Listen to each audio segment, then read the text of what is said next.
Gurubhyo Namah. Shrimad Bhagavad Gita, Chapter 11, Vishwaroopadarshana Yogam, Sloka 21. Amihi tvam surasamkha vishanti kejit bheda prajalayo grananti swasti tyuktva maharshi siddha samkha stuvanti tvam studibhi pushkalabhi. Sloka 22. Rudraditya vasavo ye cha sadhya vishveshvinau marutaschoshmapascha Gandharva yaksha sura siddha samkha vikshande tvam vismitaschaiva sarve. The band of devas enters into you. Some with joined palms pray to you in fear. The group of maharshis and the siddhas with the sublime hymns praise you. The Rudras, Adityas, the Vasus, Sadhyas, Vishwadevas, Ashwini Devas, Maruts, ancestors of the Pitrukal, the hosts of Gandharva, Yakshas, Asuras, and the Siddhas, they all are looking at you in astonishment. Here, when the level of absolute is being told, the varied sect or group which are even having extremely opposite characteristics and approaches are praising and dissolving into the same one. Any of the forms, shapes, or conditions that exist in this universe and beyond are all part of that Supreme. For the Absolute, there will not be any distinction that can be seen. Sloka 23. Rupam mahatte bahuvaktra netram Mahabaho bahubaho rupadam Bahudaram bahudamstrakaralam Drishtva loka pravyatitastadhaham. Sloka 24. Napasprusham deeptamaneka varnam Vyatananam deepta vishala netram Drishtva hi tvam pravyatitandaratma Dhritim na vindami shamam cha Vishnu. Sloka 25. Damshtra karalani cha te mukhani Drishtvaiva kala nalasannibhani Disho na jane na lephe cha sharma Prasidha devesha jagannivasa. O Bhagavan, after seeing the great form of you with innumerous mouths, eyes, arms, thighs, feet, stomach, tusk and all, the world is found shaking. So too am I.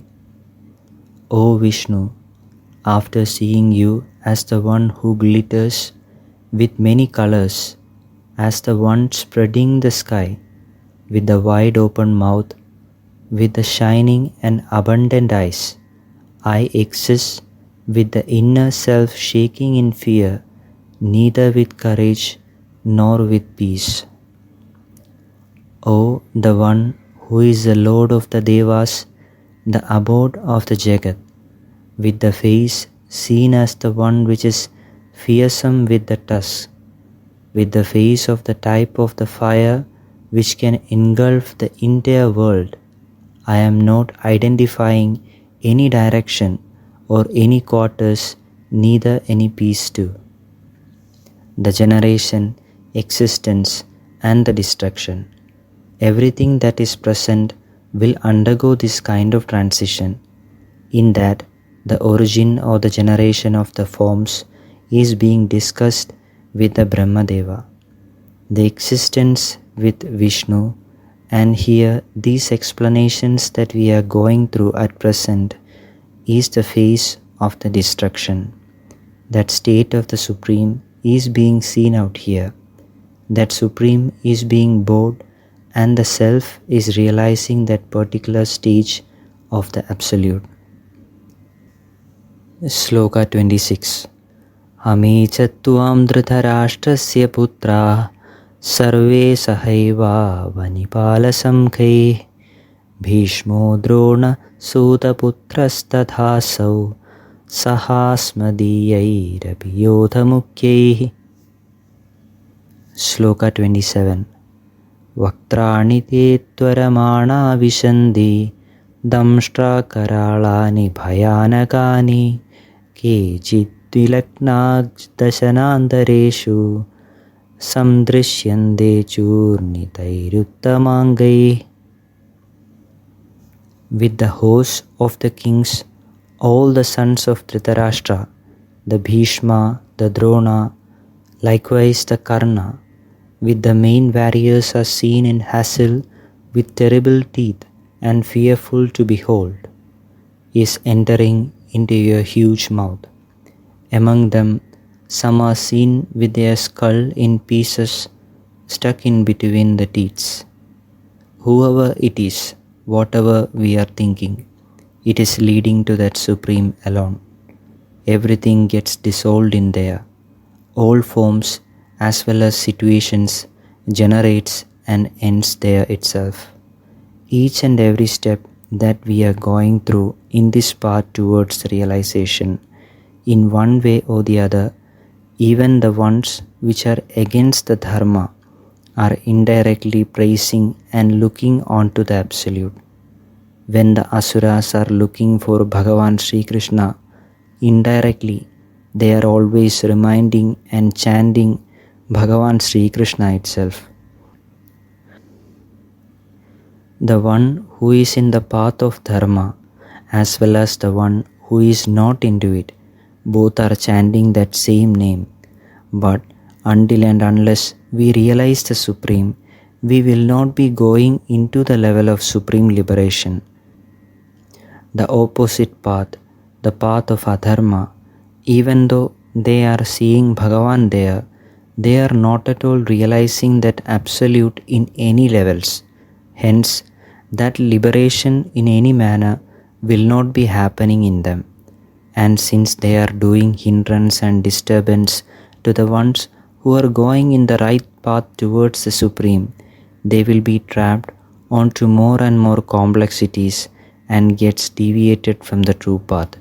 To come back towards the real path for them will become more and more tedious then.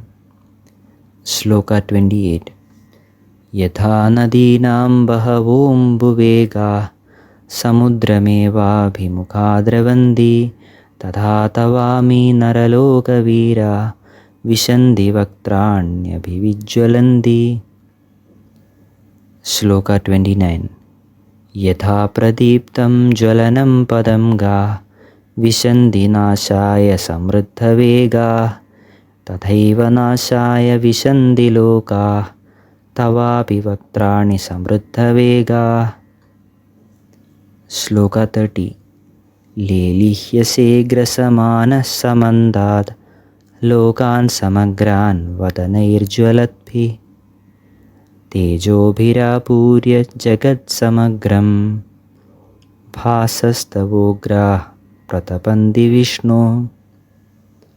Like how from the lake torrents of the water flows through different ways facing towards the ocean, likewise towards your mouth that gots its radiance everywhere, these brave ones who are in the world of humans enter. As the moth goes into the fire which is blazing and gets destroyed, similarly all these creatures swiftly go into your mouth until they undergo destruction. O Vishnu, with the faces which are flaming around, as the one who is engulfing this entire world, all that extreme radiance which are of the type of licking and tasting fills all these worlds with glow or tejas and burns it down. True knowledge is the light and the darkness is ignorance. The supreme state that each and every one needs to achieve is that of the state of true knowledge. When we reach that state of true knowledge, we will not be having any conditions of distinctions existing within ourselves. We can experience that state of oneness only when we flourish in that true knowledge. At that moment, we will be experiencing similarity in everything. Duality will not be experienced then. Beings can be seen in various forms or shapes, but what is a real being is that heat within. That heat is the real self which is making everything function. If that heat, that Atman, goes, everything will be freezed. The moth, which is of the minute of the sizes, is going into the flame. We, the smallest, similar to the worms, are actually looking for that light. We are all seeking for that light of the Absolute and going into that light. When we go and dissolve into that light, we are not undergoing destruction. The real us will not undergo destruction at all, but the ignorance, the forms, the shapes, the unreal knowledge, all will undergo destruction. Hence, Bhagavan is exactly that flame which completely burns that ignorance within us. It burns the pride within us, the dualities within us, to finally become that light itself. That fearful state of Bhagavan, which is explained in this chapter, is the state of compassion. Like how when a patient requires a particular part in a body to be cut, the doctor does it such that the disease will not spread and destroys the other parts. It is that compassion from Guru which gives us a chance to sacrifice everything that we have to become that light itself. In Guru, all prayers end and generates. Further discussion on the same will be continued.